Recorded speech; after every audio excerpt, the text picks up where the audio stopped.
غریب نواز اس وقت بھی ولی تھے کہ جب دین کی خاطر نکلے نہیں تھے، ولی اس وقت بھی تھے، شان اس وقت بھی تھی، لیکن اس وقت کی حیات میں اور بعد کی حیات میں بہت فرق ہے۔ ولی اور بھی گزرے ہیں،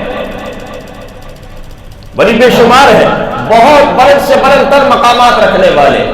لیکن غریب نواز کی بات یہ الگ ہے۔ کیوں؟ کیونکہ غریب نواز کا کردار ہی ایسا ہے نا کہ اپنا سب کچھ قربان کر کے، اور ایسا نہیں کہ کچھ ہو نہیں، جائیداد تھی، جائیداد غریب نواز کے پاس موجود تھی، 15 سال کی عمر میں اس جائیداد کو ٹھکرایا ہے اور خدا کے دین کے لیے نکل گئے، خدا کا دین حاصل کیا، سیکھا ہے، پھر اس کے بعد اولیاء کرام کی بارگاہ میں حاضر رہے، باطن پر محنت کی، آقا کریم علیہ الصلوۃ والسلام کے دربار پر جب مرشد کریم کے ساتھ حاضری دی ہے تو حضور نے حکم دیا ہے کہ جاؤ ہندوستان کا معاملہ سنبھالو، تو حضور نے ہمیں بھی تو حکم دیا ہے، حضور نے ہمیں بھی تو بہت سے احکام دیے ہیں، تو وہ ہم حضور کا حکم کیوں نہیں مانتے؟ یا ہم غریب نواز کے کردار میں اس عمل کی اور حیات کے اس پہلو کی پیروی کیوں نہیں کرتے؟ اس کا مطلب کہیں محبتوں میں کھوٹ ہے، کہیں دعووں میں کمزوری ہے، تو صرف دعووں کی بنیاد پر کامیابی نہیں ہوتی، دعوے کو دلیل دینی پڑتی، دعوے کو ثابت کرنا پڑتا ہے، دعوے کو سچا کرنا پڑتا ہے۔ ہم صرف دعووں پہ گزارا کر رہے ہیں، ہم صرف باتوں پہ گزارا کر رہے ہیں، ہم صرف نعروں پہ گزارا کر رہے ہیں، یہ باتیں بھی اچھی ہیں، لیکن اصل کی طرف آؤ، اصل سے آنکھیں نہ چراؤ، اگر اصل سے منہ نہ موڑو۔ حضرت یوسف علیہ السلام کی بات کر رہے ہیں، حضرت یوسف علیہ السلام کا کردار تو دیکھیے کہ جب برائی کی طرف بلایا جا رہا ہے، حضرت یوسف علیہ السلام نے کیا دعا کی؟ قال رب السجن احب الی مما یدعوننی الیہ، اے اللہ جس برائی کی طرف یہ بلا رہی ہے خواتین، اس سے اچھا تو قید خانہ ہے، کیونکہ دھمکی دی گئی تھی ہماری بات مان لو نہیں تو قید خانے جانا پڑے گا۔ آپ نے دعا کی اے اللہ جس برائی کی طرف یہ بلا رہا ہے اس سے اچھا تو قید خانہ ہے، تو آؤ حضرت یوسف علیہ السلام کی سنت پوری کرو کہ کوئی مشقت، ہم مشقت چھوڑ دیتے ہیں، سمجھوتے کر رہے ہیں آج کل، ہر چیز میں سمجھوتا کہ نہیں مشکل آ جائے گی، جی اسلام امن کا پیغام دے رہا ہے، اسلام جو ہے آسانی فراہم کرتا ہے، اسلام آسانی دیتا ہے تمہاری ذات کے معاملے میں، لیکن بات جب مصطفیٰ کی ناموس کی ہو تو پھر آسانی نہیں ہوتی، پھر مشکل ہی ہوتی ہے، پھر راہ عزیمت کو اختیار کرنا پڑتا ہے اور آگے بڑھ کر کفر کا مقابلہ کیا جاتا ہے۔ تمہیں کس نے کہا کہ بات حضور کی ہو اور اسلام کی آسانی لے کر تم بیٹھ جاؤ؟ تمہیں کس نے یہ اصول سکھایا؟ جب تمہاری ذات کی بات ہو جب آسانی دی جائے گی، لیکن بات جب حضور کی ہو تو پھر کلمہ حق بلند کرنا پڑے گا، اور اسی کا مقام بلند ہے جو کلمہ حق بلند کرتا ہے۔ حضرت یوسف علیہ السلام کی تکلیفیں اٹھانے کو تیار ہے، لیکن سمجھوتا نہیں کیا۔ آج ہم سمجھوتے کر رہے ہیں کہ جناب یہ تکلیف نہ ہو جائے، یہ تکلیف نہ ہو جائے۔ ارے اللہ کا کوئی ولی اس کی حیات کا مطالعہ تو کرو، ہمیں تو صرف چند چیزیں بتائی جاتی ہیں، اسی کو ہم کل کائنات سمجھ لیتے ہیں، ہر شخص اپنے مطلب کی بات کر رہا ہے۔ اصل حیات کو تو دیکھو، ہر ولی کے اندر آپ کو یہ چیز مشترک ملے گی کہ اس کے سامنے جب بھی دین نے اسے بلایا ہے، ہر آسائش دنیا کو اس نے ٹھوکر ماری ہے اور لبیک کہہ کر آگے بڑھا ہے۔ لیکن آج اولیاء کے نام بھی لیا جا رہا ہے اور سمجھوتے بھی ہو رہے ہیں، تو اپنے آپ کو مس گائیڈ نہ ہونے دو، کسی کی حیات کو دیکھو تو پوری دیکھو، کس دور میں کس ماحول میں کس نے کیا فیصلہ کیا ہے اسے سمجھو۔ ساری زندگی ایک جیسی نہیں رہتی، ساری زندگی آسائشوں پہ نہیں ہوتی، کچھ آزمائشیں آتی ہیں، کچھ امتحانات آتے ہیں، وہی آزمائشیں اصل معیار ہوتی ہے کہ اب آپ کا کردار کیا ہے۔ بحیثیت مسلمان آپ کے سامنے جب آزمائش کھڑی ہو، بحیثیت امت مصطفیٰ جب آپ کے سامنے آزمائش کھڑی ہو، یہ آزمائش پار کرنا اور اس میں کامیاب ہونا بہت ضروری ہوتا ہے، کیونکہ اب آپ کا ایمان جو ہے، اب آپ کے ایمان کا معیار سامنے ہے۔ اب یہ پتہ چلے گا کہ آپ بحیثیت مسلمان کیسے ہیں، اب یہ پتہ چلے گا کہ بحیثیت امت مصطفیٰ آپ کیسے ہیں۔ تو ہمیں حضور کی امت ہونے کے اعتبار سے کامیاب ہونا، ہمیں بحیثیت مسلمان کامیاب ہونا ہے۔ حضرت یوسف علیہ السلام کا پیغام بھی، غریب نواز کا پیغام بھی یہی ہے کہ جب بات دین کی ہو، کسی بھی خطرے سے ٹکرا جاؤ، اگر جائے گی تو دنیا جائے گی، آخرت کا ذخیرہ تمہارے ہاتھ آ جائے گا، اور اگر گھر میں بیٹھ گئے اور خدا ناراض ہو گیا، اختیار کے باوجود بیٹھ گئے، تو ایسا نہ ہو دنیا کو تمہاری بچ جائے لیکن آخرت کا نقصان ہو جائے۔ وہ آخرت وہ عظیم نعمت ہے، وہی باقی ہے، وہی لامحدود اللہ میں جو ہے نعمت عطا فرمائے گا۔ اللہ تعالیٰ سے ہم دعا کرتے ہیں کہ مولا کریم ہمیں دنیا میں بھی کامیاب فرمائے، آخرت میں بھی کامیاب فرمائے۔ وآخر دعوانا الحمد للہ رب العالمین۔